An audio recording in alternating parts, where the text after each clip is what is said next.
Hello everyone, welcome to the class. In today's lecture, we are going to talk about blood corpuscles, or we can say the blood cells which are present in the fluid matrix, that is in the plasma. Okay. So under this particular section, we'll talk about the red blood cells.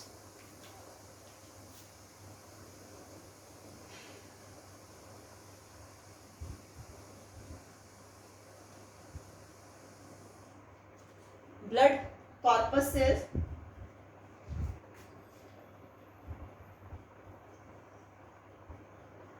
or these are the formed element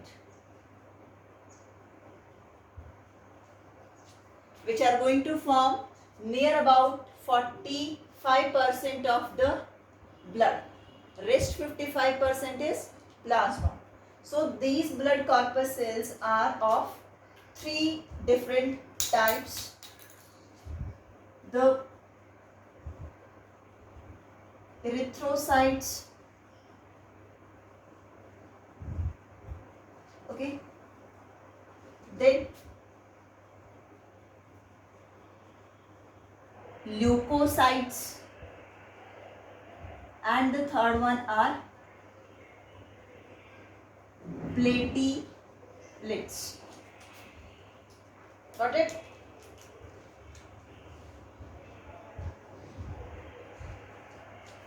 Erythrocytes, RBC, leukocytes, WBC, and for platelets in mammals we can use this term thrombocytes. Okay, now out of these three different types of formed elements, the erythrocyte, that is the red blood cells, are going to constitute the major part of it. Okay, they are near about 44%, and these two are going to form 1% of the blood. Got it?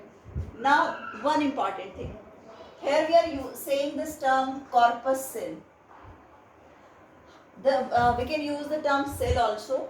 Cell is basically different from this term corpus cells. Corpus cells are the structures or the elements which float in the fluid, that is in the blood or in the lymph.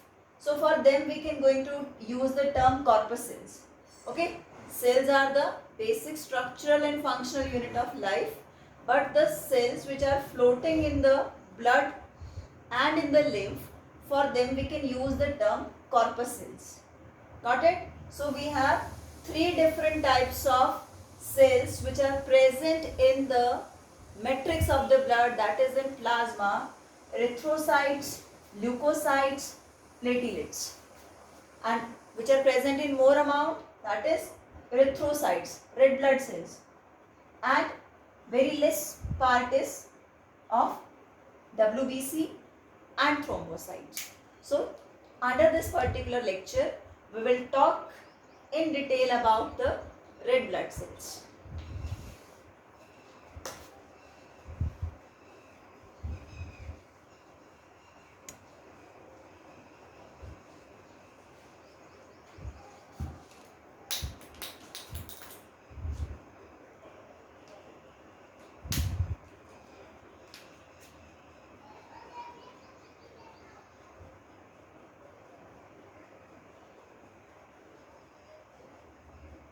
Red blood cells,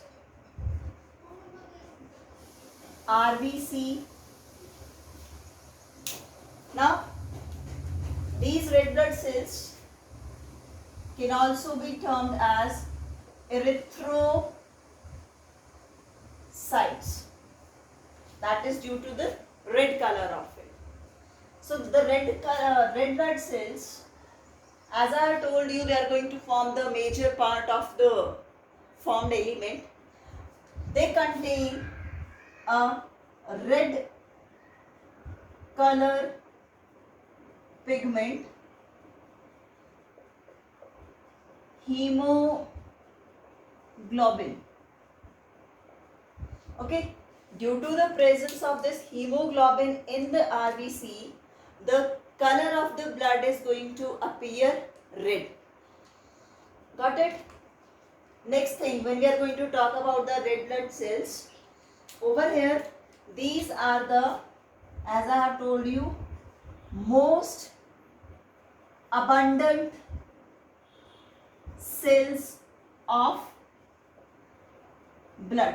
It means they are present in more amount. Now, when we are going to talk about the number, so they are nearly 4.5 million to 5 million per cubic, ठीक है, mm per cubic. Fine. So this is the amount, or we can say this is the RBC count. This is the normal RBC count in a healthy human being. This much of RBCs are generally present in the case of the female, and they are mainly present in the male. Okay. So how much are present?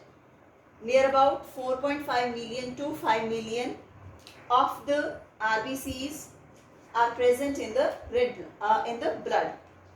Now, this is at the normal stage. There are the two conditions at that time when the RBC count is going to increase normally. Okay, that is not the part of any kind of a disease. That is during the normal conditions. So, what are those conditions when the RBC count is going to increase?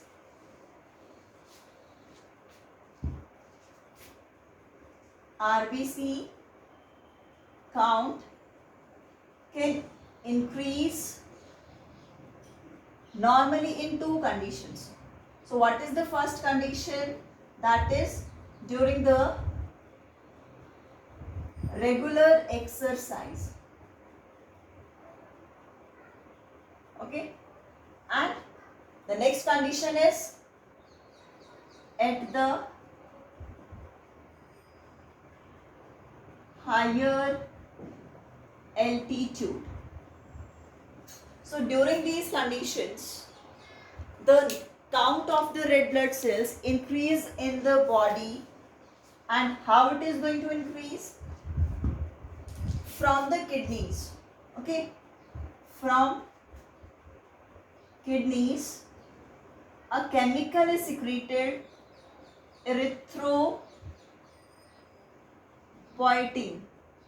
So this particular chemical, what it is going to do? It will stimulate red bone marrow for the formation of red blood cell. Okay, in this way the red blood cells are keep on added into the blood. Now, why this is happening? This is happening to fulfill the demand of oxygen in the body. Okay, because RBCs contain hemoglobin, and hemoglobin is capable of binding the oxygen molecule in maximum amount. So as the oxygen requirement is going to increase in the body, in both the conditions, the kidney starts secreting a chemical, erythropoietin, that stimulates the red bone marrow tissue, and that will help in formation of the red blood cells. Fine.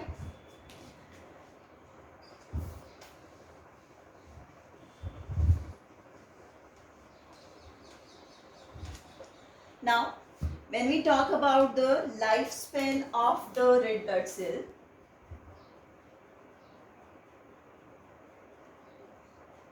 normally it will live for 120 days. Now, after 120 days, phagocytes will going to engulf them. Okay, and where this process is going to take place? In the spleen. So after 120 days, the red blood cells move to the spleen, and in spleen a type of WBCs are present which are going to eat or damage the red blood cells. That process is going to take place in the spleen. That's why spleen is a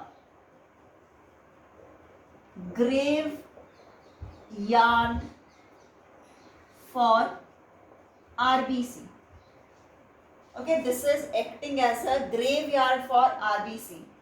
Along with this, when there is excess of red blood cell formation take place in the body, so that is also stored into the spleen.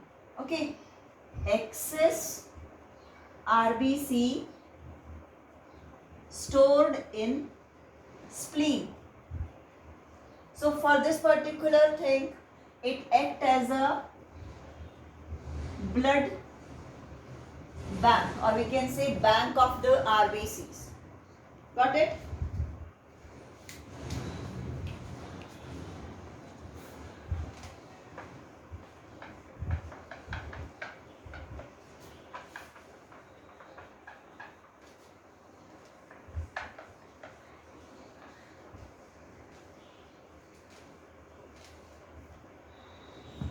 Now about the structure of red blood cells. In case of mammals,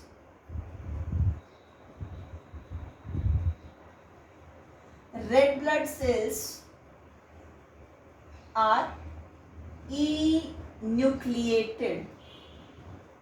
It means nucleus is absent. Okay, it is enucleated at the maturity. At the time of maturity, red blood cells become enucleated. It means nucleus will not be there in the case of the mature red blood cells. At the young, when they are going to start forming, at that time there is nucleus, but as they are becoming mature, nucleus is not present in the red blood cells. This is the case of the mammals, except two. Exception is there. Except camel and llama, they have nucleated RBC. The reason behind that, the RBC which is present in the case of the camel and llama, they are small in size, oval in shape, and they are going to flow along with the direction of the blood. So they are capable of increasing their size near about 250 times of their original size. Okay, for that particular purpose, they can bind more oxygen in that way. But in the case of rest of the mammals, why it is enucleated? This is to keep that inner content of the cell empty. There is no organ leaf. Maximum organ leaves, that endoplasmic reticulum, mitochondria, lysosomes, they all are absent in the mature red blood cells. Result being, they help in providing more area, more surface area for binding more oxygen. Got it? Generally, the shape of the red blood cells in the mammal, this is biconcave. Okay, this biconcave shape is looking similar in this way. Okay, this particular portion is squeezed little bit, dumbbell shape we can say this. because there is no nucleus. If nucleus is present, then it will be bulged outward. But there is no nucleus, no other organelles that will help in increasing more surface area for binding of more oxygen. Okay, this is the reason that why RBC don't contain the organelles, the nucleus. Other than that, RBC, as I am telling to you, it is not containing the mitochondria even. The reason behind that, the mitochondria is responsible for the cellular respiration, the usage of the oxygen. So if that oxygen, if mitochondria is present, in that case what is going to happen? The oxygen which is taken by the RBC will be used by itself. Okay, वो खुद ही अपनी oxygen को use कर लेगा. In that case, it will not be capable of transporting the oxygen in more amount. That's why these mitochondria and other organelles are absent over there. If I'm going to talk about that, then how they get energy, that is through the anaerobic respiration. If the respiration is going to take place in RBCs, so that is anaerobic, without the use of the oxygen. Clear? In mammals, RBCs are enucleated at the maturity time. Okay, before that, the cells which were formed directly from the bone marrow, they contain the nucleus. But when they get mature, the nucleus is not present. In the case of camel and llama, the nucleated RBCs are present and the shape is oval in them. Fine.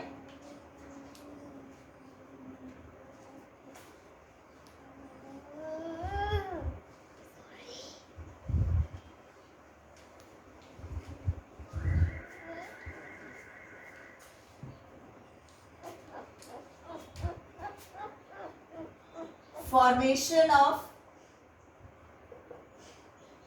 red blood cell is going to take place in bone marrow. Okay, during the embryonic stage, this is at the time, at the younger stage, during the embryonic stage, the liver, the spleen, they were producing the RBCs. Okay, at the time of the adult age, bone marrow help in formation of these RBCs. At the time of embryonic stage, liver and spleens are going to help in formation of the red blood cells. Now these organs, bone marrow, liver, spleen, as the red blood cells are formed over here, they are also termed as erythropoietic organs. Okay, and the formation of RBC, this process is known as erythropoiesis. The formation of red blood cell is erythropoiesis. We used to say the formation of blood also erythropoiesis because red blood cells are more in number in the blood. Got it? So we have talked about the lifespan of RBC, the structure of RBC, the formation, the count. Okay, so this is all about the red blood cells. Fine. Thank you.